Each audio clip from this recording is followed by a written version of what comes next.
الحمدللہ، قرآن مجید میں اللہ تعالیٰ کا ارشاد ہے وَثِيَابَكَ فَطَهِّرْ، اور اپنے لباس کو پاک صاف رکھیے۔ ابی ابن کعب رضی اللہ عنہ فرماتے ہیں کہ اپنا لباس اس حالت میں نہ پہنو کہ تم بے وفا ہو، تم عہد کو توڑنے والے ہو، تم ظلم کرنے والے ہو، تم گناہ کرنے والے ہو، بلکہ اپنا لباس اس حالت میں پہنو کہ تم نیک ہو،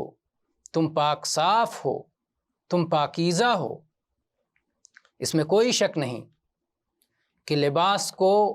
نجاست و غلاظت اور گندگیوں سے پاک کرنا بھی لباس کی پاکی میں داخل ہے،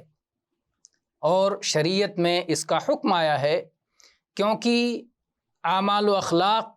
کے اصلاح کا کمال اسی پر موقوف ہے، اور اس لیے بھی کہ ظاہر کی نجاست